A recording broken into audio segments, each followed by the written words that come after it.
How to develop mental strength. Understanding that your thoughts determine your environment and that you can command your thoughts is the first step. But committing to a daily routine of developing mental and emotional strength is something else entirely.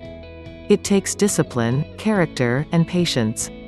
The idea that we can just manifest what we want is a little misguided. The fact is that you may have spent the last 30 or 40 years anti-manifesting, focusing on worry and stress, eating the wrong foods, in toxic relationships, with limiting beliefs that have been with you since childhood. These are not removed overnight. Experiment with exercise. Thankfully, there are many ways to increase your mental and emotional power. And it has never been easier to embark on a campaign of self-development than it is today, with all of the resources at your disposal, especially with the internet and instant communications. We have all of the tools. We just need some willpower and determination. One basic way to build mental strength is with an exercise routine. Write out your goals and objectives and see if you can stick with them. This might seem like very basic and fundamental advice.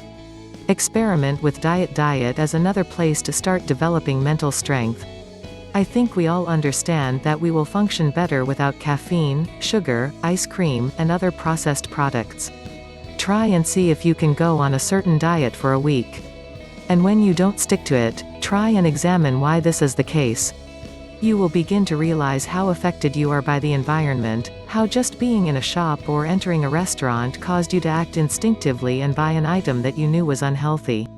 In other words, your environment determined your behavior. The importance of the surrounding environment.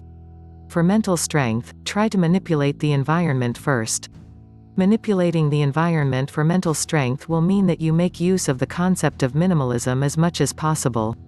The less information and distractions you have in general, the clearer the mind will be. So clean your room and your office, even the files on your PC. This will have a positive impact on your mental well-being. Limit the time you spend on television and switch off your phone at night. Even things like making your bed in the morning and spending some time out in nature can really help to get the mind in order. Advertising and media, the negative mental devices. The destructive nature of advertising and the media becomes more important when people start to look inside and understand the power of their own thoughts. If the majority of our actions are subconscious and advertising and media are specifically aimed at manipulating our environment, then they have a large say in how we behave. Scientific data has shown that people are victims of advertising even when they view themselves as impervious. When we see something, our conscious minds might not take it in. But our subconscious most certainly does. So almost by default we are all victims of the surrounding environment, which is aimed at subverting our actions. And it does an excellent job, given that consumerism is running rampant and people are now paying nearly $1,000 for phones alone while morals and ethics fall by the wayside. If you are serious about developing your mind, then it needs to be as clear as possible. Reduce your exposure to advertising and media where appropriate.